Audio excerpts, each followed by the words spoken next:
Today we are going to talk about this very interesting section 11 through 30, chapter 2, and it is about who we are, who am I, our identity. And it's very interesting that Arjuna surrenders to Krishna as his disciple, and the first thing Krishna tells him about this knowledge of the soul, he doesn't tell him what he should do, what he should not do. He is giving him the foundation so that at some point Arjuna can be empowered to make that decision himself. And this is Krishna's plan. So let's read the verses a little bit and then we'll come back and discuss. So just for context, text 10. O descendant of Bharata, at that time Krishna, smiling in the midst of both the armies, spoke the following words to the grief-stricken Arjuna. So this is the smile we were talking about, right? Krishna is... There are many mysteries to this smile. One of the mysteries is explained that so far Arjuna was acting in the capacity of a friend, and now he's changing his role and he's accepting Krishna as his guru. So this kind of makes Krishna smile. The other reason Krishna smiles is that Arjuna has been speaking in a way kind of which is not in the most not beneficial for him or anybody. So here Krishna is actually kind of smiling at Arjuna's lack of intelligence in one sense, and this is what he's going to speak next. And also how he sees Arjuna as growing from this whole experience. So that's another reason Krishna is smiling at him. It shows the magnanimous nature, right? There is no judgment, right? There is just the Supreme Personality of Godhead said, so the word there is Sri Bhagavan Uvacha, while speaking learned words, you are mourning for what is not worthy of grief. Those who are wise lament neither for the living nor for the dead. Are we going to come back and maybe we continue? Or? Maybe, it's good to just keep discussing it as we go along. As we go along, right? Yeah. Prabhu, could you please share the screen? Oh, sorry. Oh, so sorry. How does that happen? Okay. Yeah. So here Krishna is saying Pragyavadam Shabhasase, and then he says Nanu Sochanti Pandita. So he's kind of, the first thing Krishna tells Arjuna is kind of correcting him and chastising him. He says, you are speaking like a very learned person, but whatever you are speaking is not worthy of speaking, and you're not actually speaking any learned words. So this is what Krishna's correction of Arjuna is, and this is the duty of a teacher, is to find the anomalies in the students or mistakes in the students' understanding and correct them, not at the same time encourage the student to walk on the right path. So Krishna is first of all correcting Arjuna's, and also he's making Arjuna come to a point of complete surrender at the same time, because Arjuna previously, just before this verse, Arjuna has declared that he's not going to fight. Rather than asking Krishna, he's kind of made his own decision. So Krishna is also chastising him for that. How do I go down? Okay. And this is again a very, very famous verse, text. All these verses that Maybe we're we reading. should say the Sanskrit also. Natva eva Ham jatu nasham natam neme janadipa na chaiva na bhavishyama sarve vayam atah param. Never was there a time when I did not exist, nor you, nor all these kings, nor in the future shall any of us cease to be. So this indicates that how, Krishna is telling Arjuna that actually each one of us is actually an individual soul, and it's pointing towards the eternality of each soul as well as the individuality of each soul.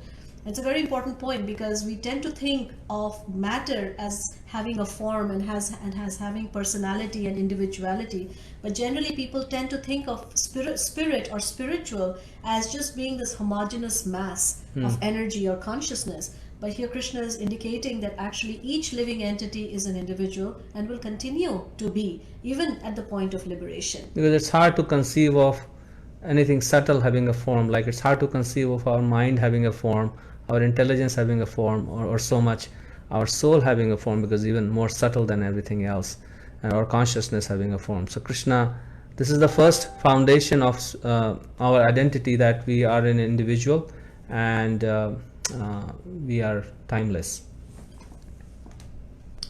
This is another classic verse. Do we have time for reading the Sanskrit?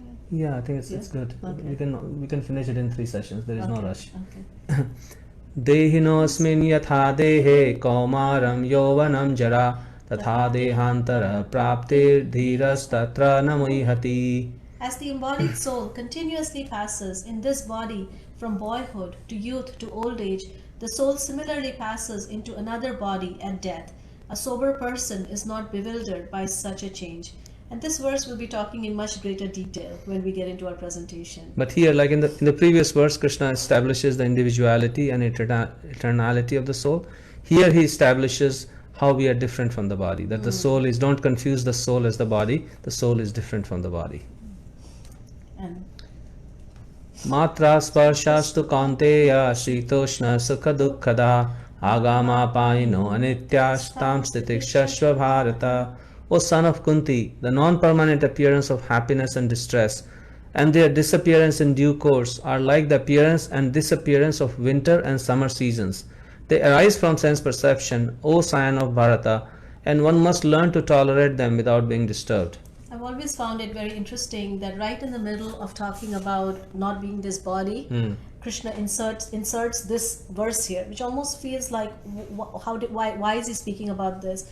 And my own appreciation for this verse here is that in order for us to actually see the difference between the body and soul, tolerance is a very important quality, because it is through the act of tolerating these dualities that one can actually come to appreciate or understand that how we are not this body, right? So he's saying that yes, having a body is troublesome, and one has to encounter all these dualities, but one has to just learn to tolerate them.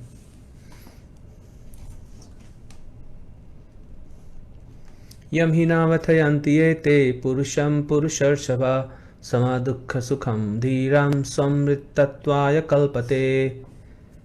O best among men, Arjuna, the person who is not disturbed by happiness and distress and is steady in both is certainly eligible for liberation. So these 2 verses are 14 and 15, because realizing our body different from the soul sometimes may seem like a very far or distant concept or impractical. So in these last 2 verses, Krishna is giving us a practical application of how we can realize that part. And this is something that we can practice or begin to practice, being not disturbed by happiness and distress. This is within our reach. Nasato vidyate bhavo na bhavo vidyate sataha ubayorapi drishto antas tvanyayos tattvadarshibhi.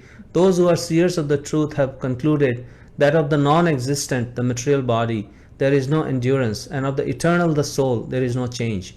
This they have concluded by studying the nature of both. There is a very nice line in the introduction to the Bhagavad-Gita, which is written by A.C. Bhaktivedanta Swami Prabhupada, and he said that our very existence is continuously threatened by non-existence.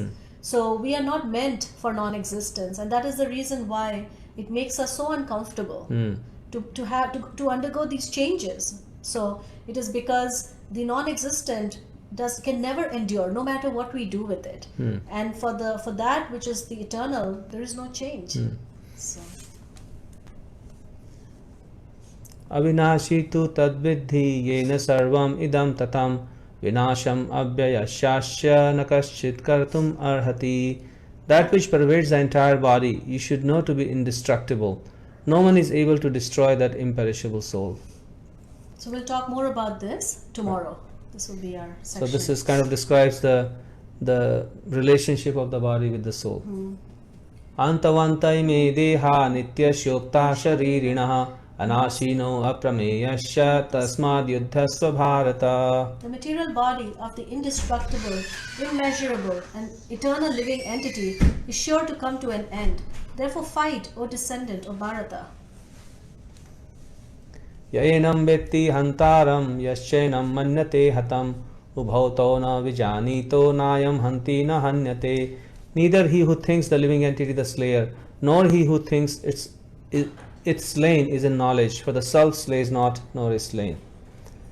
Na jayate mriyate va kadachin nayam bhutva bhavita va na bhuya ajo nitya shashvatoyam purāṇo na hanyate hanyamane sharire. For the soul there is neither birth nor death at any time. He has not come into being, does not come into being, and will not come into being.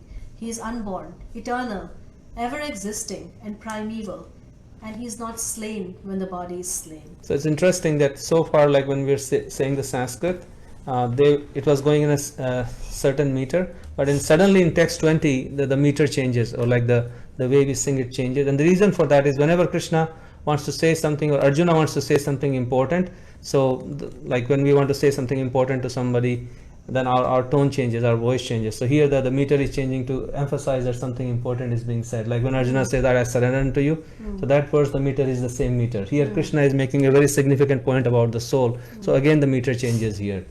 And basically here what Krishna is saying, that the soul doesn't come into being. It has no, like sometimes we have a habit of asking, like when did this something, like a creation date, or when was it manufactured? All right, and also sometimes we say that we are created, God created us. Right. So this is an interesting, a subtle point from the Vedic understanding, that the soul is actually never technically created by God, because they're coexisting. So just like, it's like asking, when did your hand come into existence? Well, the hand came in existence when the body came in existence. There was no separate date for the hand. So we, being part and parcel of that supreme consciousness, we also don't have a starting point. So in that sense, we are emanations, not creation. And we are eternally there. So with that, we're going to read the 18th, the purport, right? Let's end with the Okay. Okay, so now we'll go back to sharing our presentation. So give me 1 second. So today we'll cover from 11 to 20, and tomorrow we'll cover from 21 to 30. So this leads to the question of, because this section talks about identity, and whenever we ask somebody, we can think how many identities we carry, and we identify ourselves by our age. So I'm young, old, child, right? We identify ourselves by our gender, so a man, woman. We identify ourselves as the country we belong to, so American, Japanese, Indian, or whatever. We identify ourselves with our occupation, so I'm an engineer, I'm a homemaker, I am a movie maker, and so on and so forth.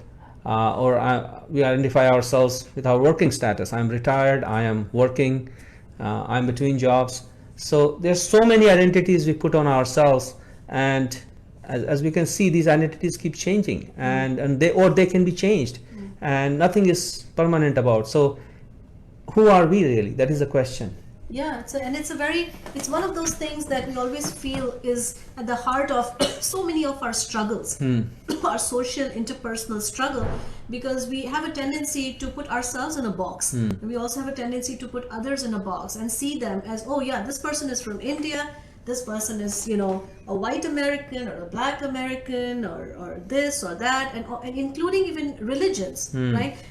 I didn't put that here. Yeah, Hindu, Muslim, Christian, and then we find ourselves that we really like to look at each other and ourselves through these labels, and that's what Arjuna is also doing. And so Krishna, right off, he says, well, you're none of these labels, none of these identities. Are actually much, much, much greater and bigger than all these labels. And it's very significant, because we tend to actually grieve most because of these labels. That's true. And like, people identify themselves to like a certain team, like Team USA or Team, and when that team wins, then we rejoice. If the team loses, sometimes in India, people even commit, in many places, people even go into extreme violence or commit suicide at the loss. So these identities are like anchors, and then they keep us down in this material world. But by giving up these identities, we can actually become free.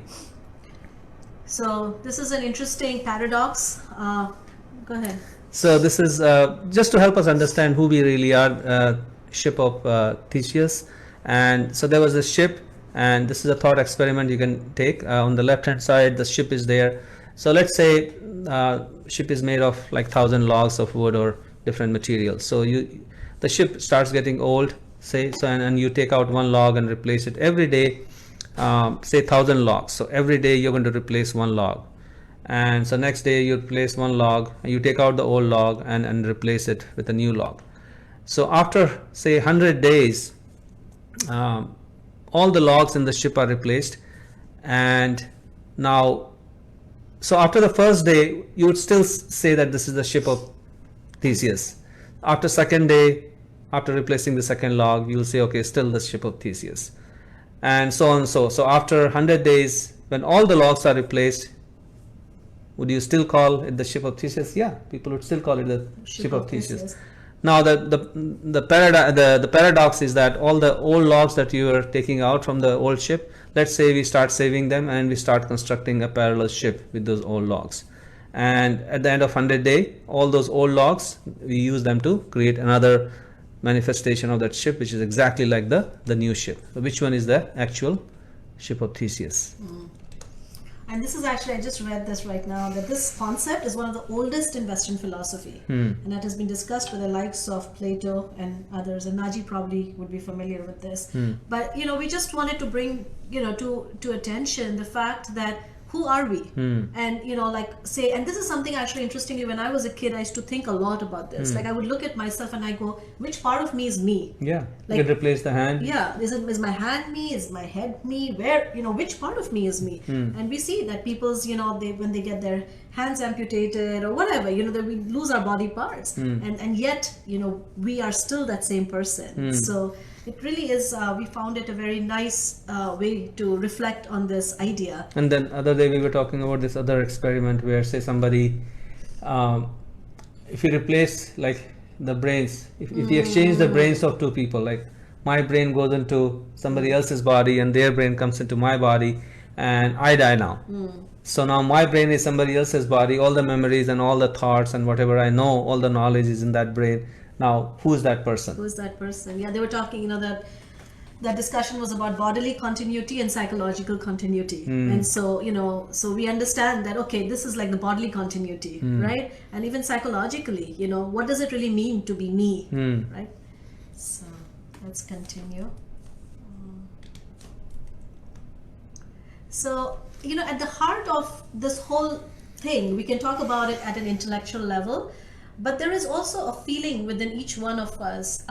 Prabhupada says, he uses a word, he says there's a pinprick, within society, and there's definitely a pinprick within each one of us, where we feel like we are not in our right place, right? There's always anxiety, there's always stress. And so this is a story about an eagle whose, the egg was actually dropped with the eggs of chickens, with the eggs of of a hen, and so the eggs hatched, and then this little baby eagle came out along with the baby chickens, and he just thought, oh, okay, I'm just another chicken. So this was this eagle chicken, growing up with these other chickens, and it would peck and pick worms, and it would do all the stuff that the other chickens would do, hopping on the ground.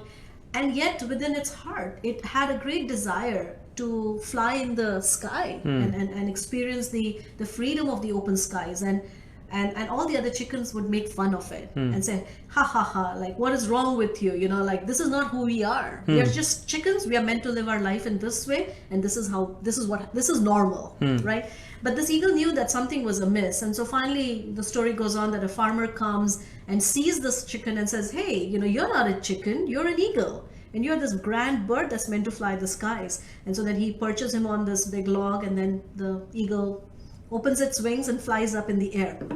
So just making this point that each one of us as well, we have come to just believe and accept the fact that we are simply this physical body.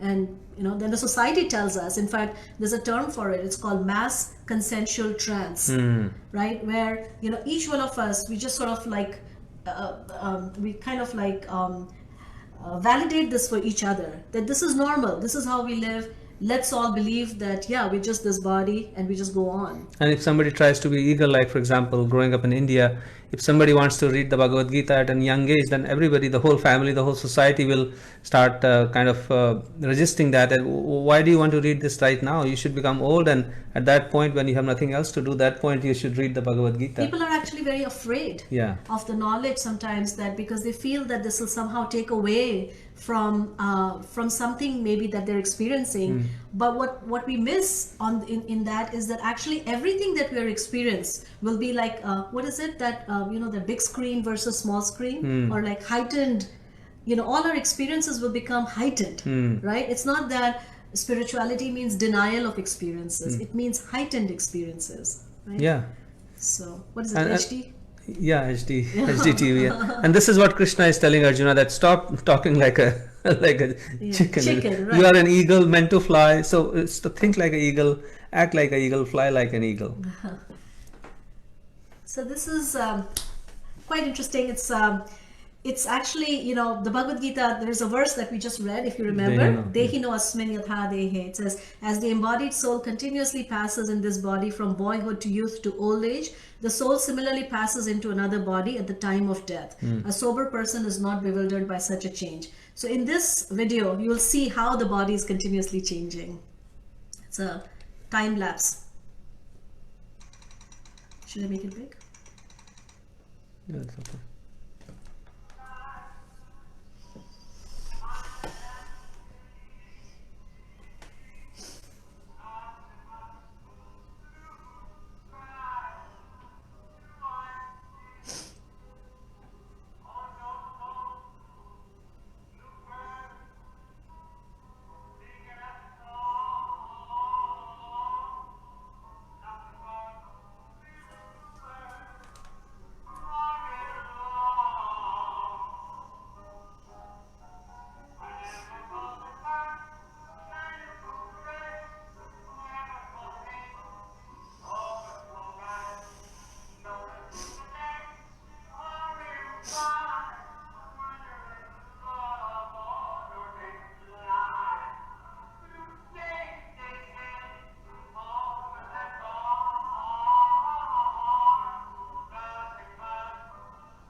So this is a thought experiment we can do with ourselves, that when we look at our childhood pictures, then at this, like recently I was looking at my graduation picture, and then you're trying to spot, okay, where am I in this?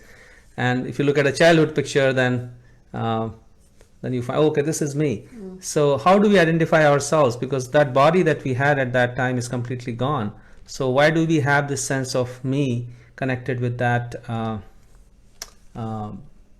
that picture? And this is kind of shows that we are different from this body. Yeah, it's kind of shocking, right? When we see our old pictures, and especially when you're seeing this, you can see how the body is changing, but the sense of being me still stays the same, right? So again, similar idea. So what's going on here? So this Bhagavad-Gita describes later on that how we are, first thing it describes that we are different from this body, right? That soul, the real me is different from this body. And then it goes on to describe that we don't just have one body, we actually have two bodies. And that's really fascinating, because until I read the Bhagavad-Gita, I had no idea that we actually have two bodies. And dealing with one body is difficult. What about dealing with the second body? So the first body is the gross body, and as we see, it's made from earth, water, fire, air, and space. And these are the gross elements, or Pancha Mahabhutas, using which the body is made. And in fact, everything in this world is made up of these five things. Yeah. And at the in Vedic tradition, when somebody dies, then they're actually burnt, and the whole idea there is that all the elements of the body are released back to nature from where they came. And the second body is the subtle body, and that's really sort of the real deal. You know, the gross body is something that we leave behind when we when we die, but the subtle body is also matter. And see, this is again a confusion sometimes we have. We think, oh yeah, my mind is me. The mind is the soul. So equating the mind with the soul, right? So, but actually, mind is also matter. It is subtle matter. And there is intelligence and false ego. So these three things actually constitutes what's called subtle matter, and it's called the subtle body. So the example that is sometimes used is like, say we have a person and you would think of that as being the spirit soul, or the Atman. I think somebody needs to be, sent. Is it about sending someone? So we're going to stop share and come back, and then maybe we can. So if you think of, yes, absolutely, it is easier to disassociate from the gross body than it is with the subtle body. So suppose you think of this person as this is the person, the soul or the Atman. Then the undergarments around that person is the subtle body, and the outer garments is the gross body. So when we are interacting, we are actually seeing the gross body, but when we are interacting, we are seeing personalities, we are seeing attitudes. That's the subtle body. And the mind and intelligence. The mind is the body where we think, where we desire things, when we carry memories from this life and previous lives. So mind is the repository for all these activities: desiring, accepting, rejecting. I want this, I don't want this. That's the function of the mind. And intelligence is emotions also are in the mind. Yes. And intelligence is the aspect of discrimination. So when the mind decides something that, okay, I want it, then the intelligence gets into action, whether you should get it or not. It also acts as an advisor for the mind. And then also the planner and the organizer. Okay, how do we get it now? How do we figure it out? That's the part of the intelligence. And then we also saw about intelligence and false ego. So mind and intelligence are actually two functionality. They're divided in terms of functionality. So it's like the higher mind, so to speak. So kind of an example that helps me understand this concept is the mind is sort of like this untrained, spoiled child, right? That's continuously changing mind. It's like, I want that. No, I want that. No, I want that. Right? Or, it's just continuously in a state of not being able to decide or throwing a tantrum. The intelligence comes in as a mother. So the mother can either be a permissive mother, or the mother can be someone who knows how to handle the errant child. So if the intelligence is permissive, the intelligence says, oh my dear child, you poor thing, you want this? Of course, let's go get it. And then the intelligence starts to plan, like, okay, what can we do? How can we manipulate or reorganize the workings of this universe so that we can get you what you want? That would be a permissive intelligence. And the whole purpose of the process of bhakti is to purify that intelligence, so that the intelligence is no longer a permissive intelligence, but is intelligence that can actually manage this mind. And also to purify the mind, thereby the mind naturally starts desiring spiritual things. Yes, the mind is material, the intelligence is material, but it's subtle, so it has more power of the body. But see, higher than the body is the mind, higher than the mind is the intelligence. So progressively they have more power over the other. But if they are material, then they all succumb to the material desires at some point, the material influence at some point. And I think it will become very clear when we come to this an image of a chariot. Yeah. So let's go there, and I think that will help us understand this idea. If you guys have any questions while we are talking about this type them away, and then we'll come back. And then at the end we are going to address it, because that way we know all the questions that you guys have. So this is again same description that we sometimes say we don't have a soul. Actually, we are the soul. So we are actually different from the body. That's the whole point. Because sometimes people say, "Oh, you have a soul." Yeah. Right. But this is what Bhagavad-Gita says, and I think this is also a quote by C.S. Lewis, where he says, "You don't have a soul. You are a soul." So just like if there are a bird in a cage, the bird is different from the cage, and if you just polish the cage but don't take care of the bird, then it's like taking care of the body but forgetting the real bird inside. And this is kind of what we have in our current civilization, right? Where we are so busy polishing the cage, right? We're taking such good care, and we have high skyscraper buildings and big cars and this and that and all kinds of amenities, but the self inside is actually feeling empty. Yeah, there is no consideration for, like, the whole educational system is about, okay, how do I take care of the cage better? What kind of job I can get, and how much money can I get? but there is no consideration for the bird inside. So that's why the society is kind of all confused, and there's so much frustration in the society. Okay, yes, Daryl and Ashley will come to you. I think it is easier to disassociate from the gross body, not right now, later. Yeah. Then from the subtle body when we feel. Our mind is, yes. Let's come back. Yeah, we'll come back. We'll just finish this and then. So. Maybe we do it tomorrow, we come back. Why? Because the time is almost 8:30 now. Is it? 8:24. Yeah, we can show this one. Okay, so this is a very key section, so that's why we are trying not to rush through it.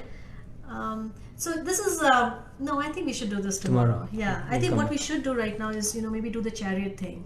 Yeah, come back. Yeah, we'll just do the chariot because this is connected to what we were talking about. So this is a very nice diagram that sort of shows us what we are talking about. So these the body is actually compared to a chariot, and these 5 horses are the 5 senses. So eyes, ears, nose, tongue, and the sense of touch. And the reins of this horse represents the mind, right? And this person here who's holding these reins is the intelligence. It's called buddhi. And you can see this is the consciousness or atman. And he's sort of like in sometimes you have people maybe New York or some city and this guy's totally drunk and he gets into a cab and he says, well, where do you want to go? Just take me anywhere. And he just goes and he just dozes off in the back seat, right? And he just hands over all the power of attorney to the cab driver and says, take me wherever you want. So this is kind of how this consciousness is also in a state of complete dream, dream-like state, and he's telling the intelligence and the mind, you take me wherever you want. So completely driven by the senses, the mind, and the intelligence. You want to speak? I think that's it. Are we going to listen tomorrow, right? Yeah, I think because we have questions too. Yeah. So just one quick more thing is the soul, the false ego.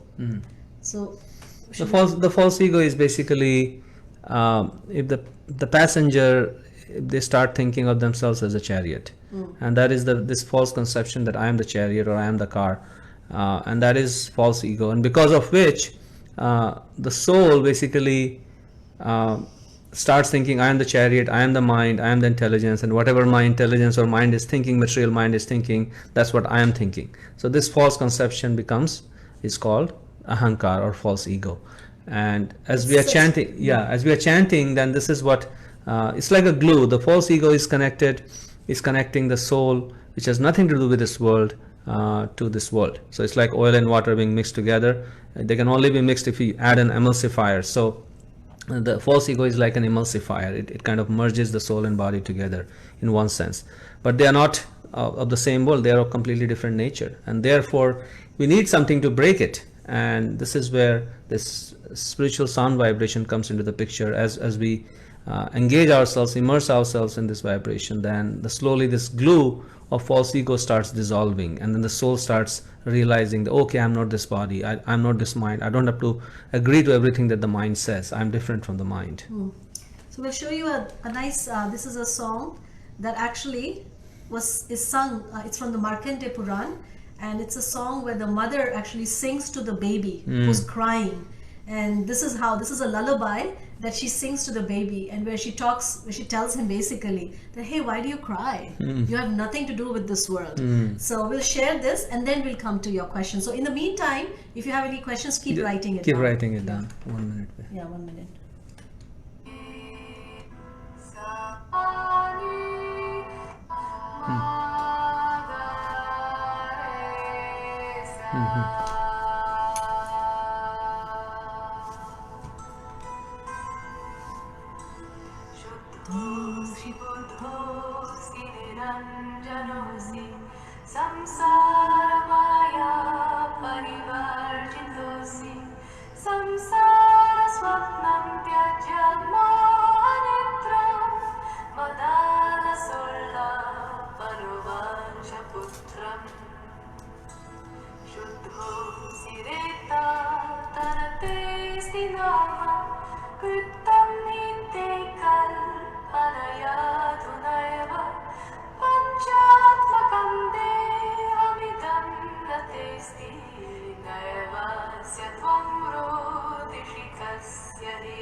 janma Shabdoyamayadyamahisha sunu Vikalpyamana vividhair gunaste Gunascha bhavta sakalendriyeshu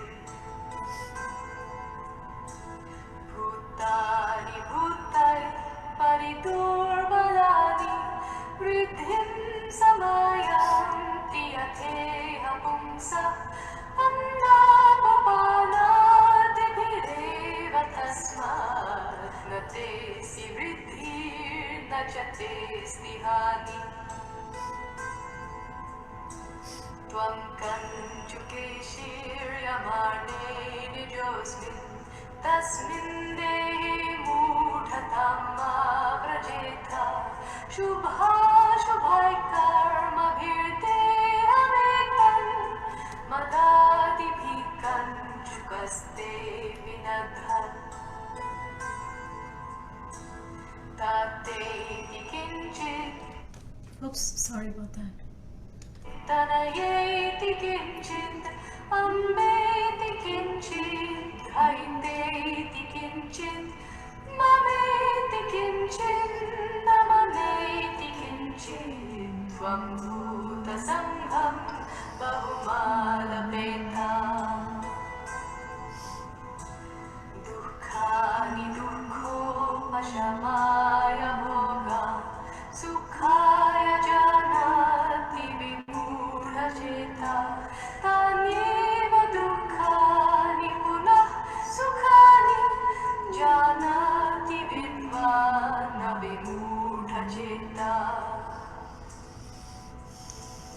Yanam shitav tatra gatascha deho Dehi pichanya purusho nivishta Mamattamurvyam nayata tatasmin Dehi matram vatamuratarsha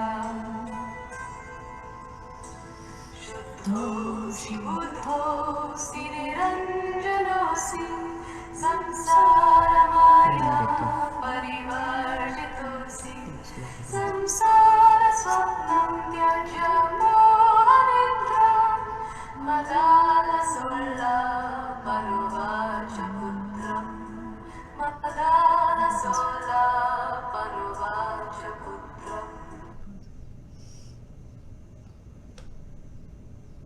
So we'll stop here and we'll take some reflections and some questions. So the questions, I think Daryl and Ashley they have a question, but before we get to actually, I think let's first address. The body is a temple for the soul, so yes, we must care for it. Yes. Taking care of our body is also of utmost importance, otherwise it is practically difficult. Yes, Om Prakash, you're absolutely right.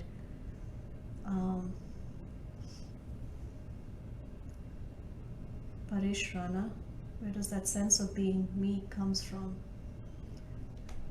Yeah, the sense of me ultimately comes from the soul, but it is coming through this filter of this material mind and intelligence, and therefore it turns upside down. Just like if you pass a light through a convex lens, then it turns upside down, right? We did this experiment in our schools in physics. So similarly, this consciousness of the soul, when it passes through this false ego, it turns upside down. So the concept of me always comes from the soul. The mind and intelligence, they are dead matter in one sense, but they get the energy from the soul, and then they appear as animated and almost an entity in themselves. It's sort of like an amnesia, right? Yeah. Where the soul actually starts to believe that, no, I'm actually matter. So there are some questions. Since there are no questions coming here, there are some questions here on Facebook. If mind is material, is it made up of 5 elements like gross bodies? No, it is made up of subtle matter. So the mind there are 5 elements: earth, water, fire, air, and ether. And there is the 6th element, which is mind. It is an element in itself, Krishna says in the Bhagavad-Gita. And intelligence is also an element. Buddhi is an element in itself. It's more subtle. So here is another question. You mentioned soul is not created. Don't we believe that we are created by God? Go ahead.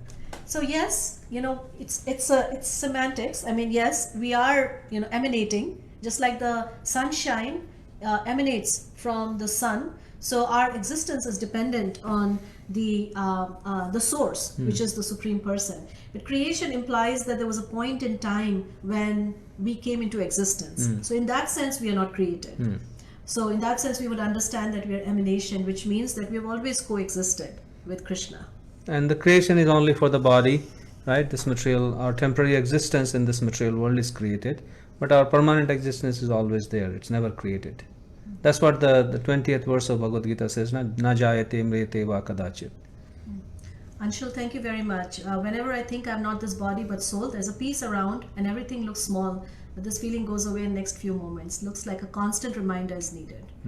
Yes, it's actually one of the things that Prabhupada spent most time talking about. Because even though it seems like such a simple idea, but it's one of those things that needs to be cultivated. Because the real test of our understanding of this will be when we are confronted with death or when we are confronted with our non-existence. That's when we really understand how much we really believe that we are not this body, right? So it's a gradual process of disassociation. Yeah, intelligence is also material, and therefore our goal is to transform this material and intelligence and mind into spiritual intelligence and mind.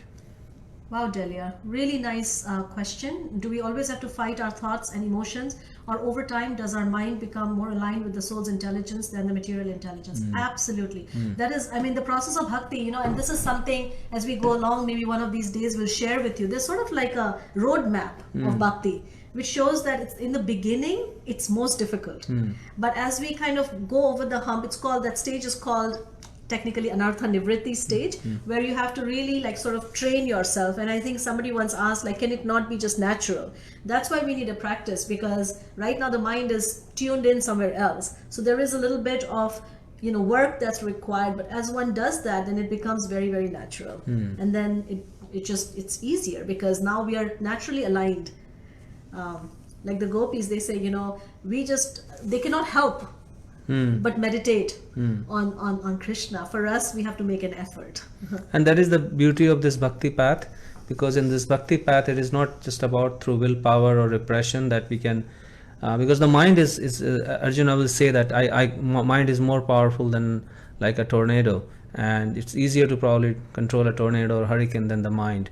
So in other practices, we are basically trying to control this tornado through our willpower, and that eventually it fails. In bhakti, the mind actually shrinks down and it actually transforms into just like the caterpillar transforming into butterfly. That's what happens in bhakti. So maybe we'll first go, how long does that stage take? It depends on us. If we really, it can take a moment, right? Or it can take many lifetimes. It can take many lifetimes. So the main thing is the intention, the intensity of purpose, and then it can happen very, very quickly. But the main thing there is to stick with the process. And actually I was talking to him before this class today that we should talk about 3 principles that are critical for progress in Bhakti tradition or any other tradition. And those 3 principles are enthusiasm, determination, and then the 2 have to be toned together by patience.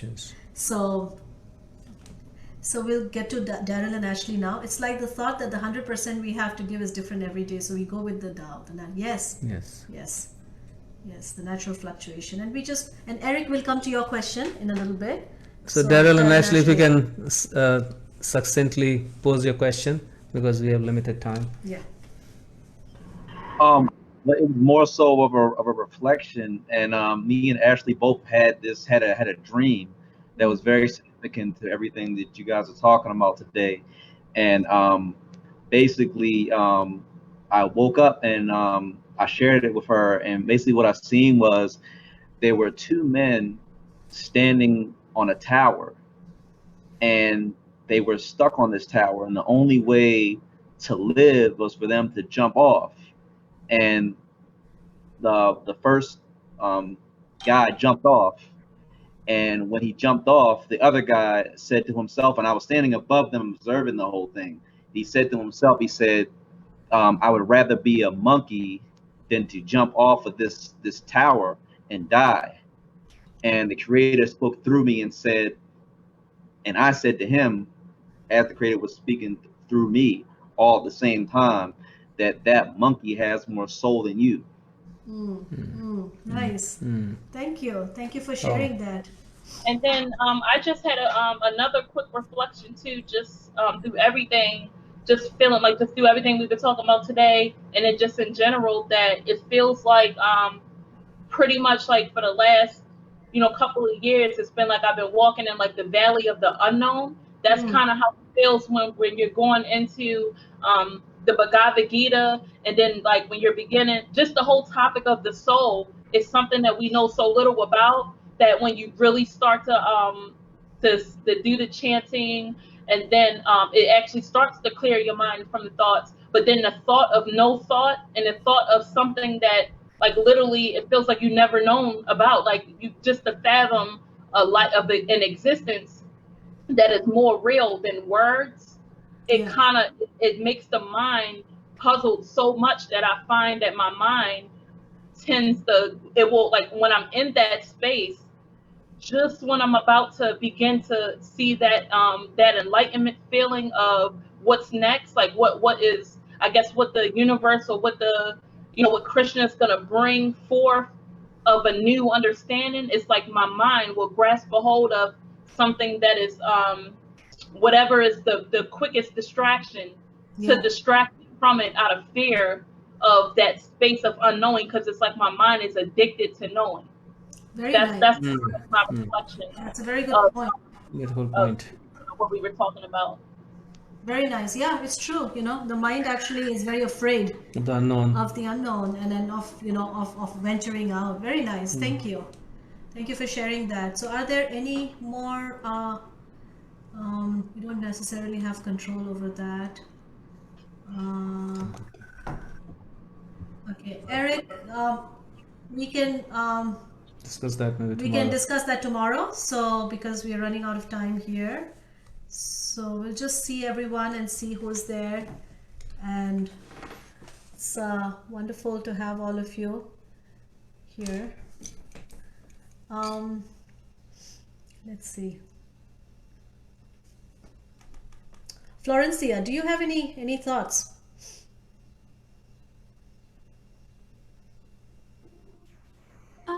No, I don't have any specific thoughts to share today, but I really liked today's lecture, just as I do every lecture, but I really like this topic of identity. Thank you. I like the Sanskrit verses. Yeah, we really would like to read the Sanskrit verses every time. It's just time has been a little bit, right? We can just go a little bit slow. We can just go a little bit slower. Yeah, that's all. My experience, so to speak, killed my soul, and we can do that too. Oh. Yeah. Thank you for sharing that. Yeah, it's amazing. There's a very beautiful, actually, Sanskrit verse where it says that the bird is in a cage, right? But the door is open. So how is it that the bird doesn't fly out? And then the poem goes on to say, but then this body has 9 openings. There are 9 gates that are open in this body. So how amazing is it that this bird still continues to stay in this body? So the bird referring to our consciousness, and so we always have that freedom. It's just that and I think we talked a little bit about that. An elephant just gets used to thinking that there is no exit door, right? Because I don't know if you guys know, but the way they train an elephant is that when the elephant is very small, then they have this tiny little stick, and they put it in the ground and they tie that elephant to that stick. But then when the elephant grows up and it's become this huge, animal, I mean, that little stick is nothing for that elephant, but it still continues to believe that it is tied to the stick and it cannot go. So thank you. The song is indeed very beautiful. It's a very, very beautiful. Thank you, Daryl and Ashley. Loved your reflections. And we'll see you tomorrow. We'll continue this tomorrow. So keep meditating on this. And if you have more questions, we will discuss.